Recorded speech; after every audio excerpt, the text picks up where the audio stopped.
ये कहानी ममता की है। बचपन से ही घर में ये एहसास दिलाकर पाला गया कि औरतों को बोलने का हक नहीं है। अरे ममता, जरा जल्दी जल्दी हाथ चलाओ, रोज ऑफिस में देर पहुंचता हूँ तुम्हारे कारण। लेकिन आपका सारा खाना पैक और तैयार भी है। अरे जबान जितनी चलाती हो उतना अगर हाथ चलाती ना तो शायद घर को अच्छे से मैनेज कर पाती। क्या मतलब है? क्या नहीं मिला आपको? मोजे कौन देगा? ममता भागकर पति को मोजे देती है। वो हर किसी का ख्याल रखती, लेकिन उसके घर में रोज का रोना लगा रहता। अरे माँ, आज स्कूल में टीचर ने मुझे फीस के लिए डांटा। माँ, मुझे अच्छा नहीं लगता कि स्कूल में फीस के पैसों के लिए मुझे कोई भी बात सुनाए। अरे पर बेटा, ये तो पापा करते हैं ना, सारा ऑनलाइन। मुझे तो इसकी जानकारी भी नहीं है।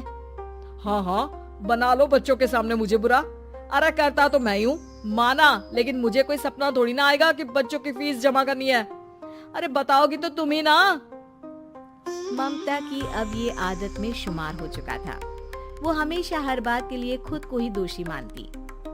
एक दिन वो पड़ोस की दोस्त से कहती है, समझ नहीं आता यार, मैं इतनी डम कैसे हो सकती हूँ।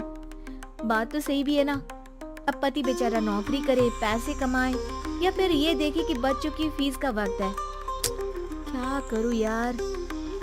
पता नहीं, मेरे पति तो सारा काम खुद ही करते हैं। वो तो कहते हैं कि तुम थक जाती होगी, सारा दिन घर बाहर बच्चे। तो अच्छा, ऐसे भी पति होते हैं क्या? अरे क्या बात कर रही है? भाई साहब कभी तुझे किसी बात के लिए सुनाते नहीं? किसने कहा नहीं सुनाते? अरे ये पति चीज ही ऐसी होती है कि बिना पत्नी को सुनाए उन्हें चैन की नींद कहाँ आती है। तो तू भी परेशान रहती होगी कि कैसे, क्या, कब भूल गई। अरे वो तो मुझे बस इस बात के लिए ताना देते हैं कि मैं वक्त पर खाना क्यों नहीं खाती या पार्लर जाकर अपनी साज सज्जा क्यों नहीं करवाती। पड़ोसन बोल ही रही होती है कि ममता के बेटे की आवाज आती है। अरे माँ, क्या हो गया? लग नहीं रहा कि आज आप मुझे पानी भी देगी। अरे कब से खाने के लिए वेट कर रहा हूँ। अरे यार, मैं चलती हूँ, बेटा खाने के लिए वेट कर रहा है। मैंने उसे खाना भी नहीं दिया।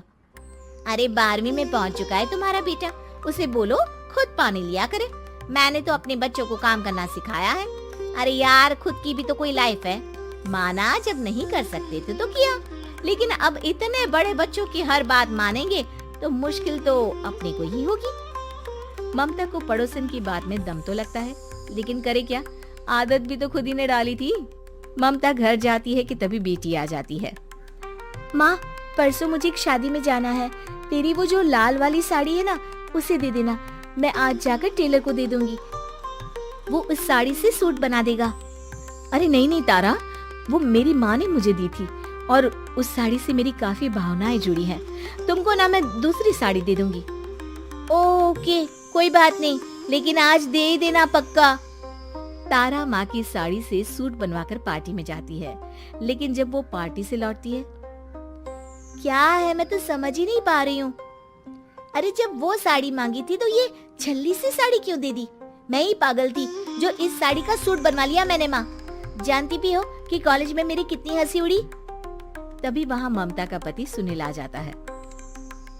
अरे गवार औरत, जब बेटी साड़ी मांग रही थी तो दे देती ना। अरे पापा, इनके तो इमोशंस जुड़े थे उस साड़ी से। ममता इतने सब के बाद भी कुछ नहीं बोलती। मेरी बेटी की बेइज्जती हो गई। मैं बिल्कुल बर्दाश्त नहीं कर सकता ये। मैं नहीं चाहता कि मेरी बेटी से कोई भी ज्यादा सुंदर लगे पूरे कॉलेज में।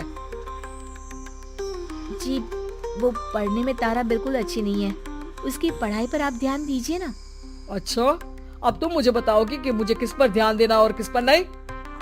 रमेश जैसा ही ये वाक्य पूरा करता है, ममता की बेटी और पति उस पर जोर जोर से हंसते हैं। अरे ठीक है ना, पता ही नहीं चला कि कैसे वक्त इतना बीत गया।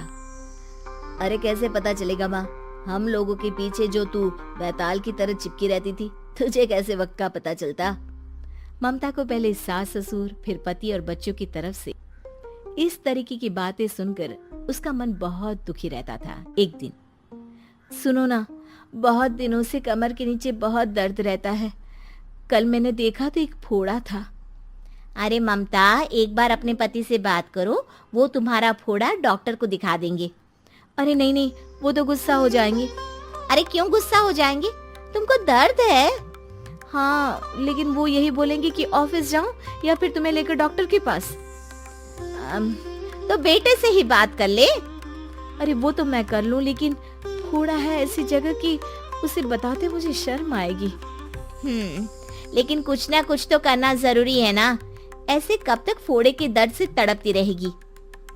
अब तो सोच रही हूँ कि इनसे बात कर ही लूं, वरना दर्द के मारे कहीं मर न जाऊं।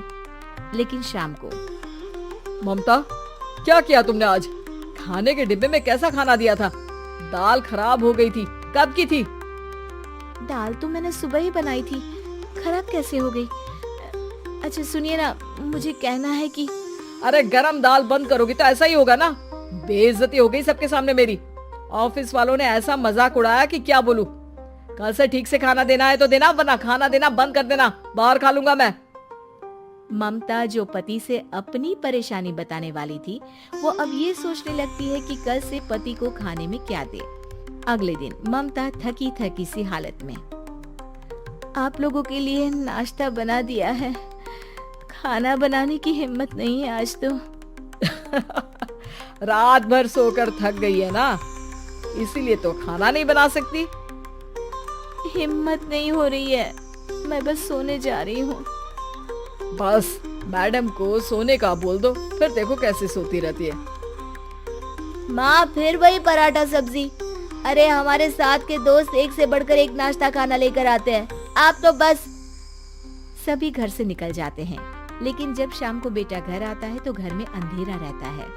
बेटा लाइट चलाता है।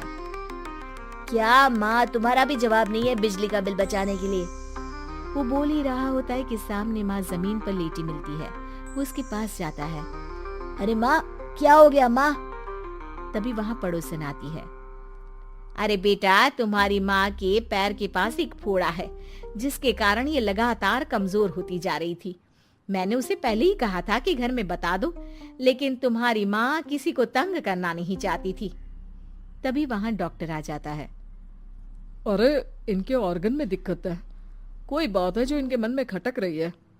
अरे नहीं नहीं, इसके मन में कोई बात नहीं है, कोई काम है नहीं ना इसके पास, सारा दिन बस घर में ही रहती है।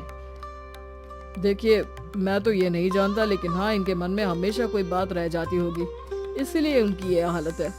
अगर आप समय से नहीं ले आते तो हो सकता था कि।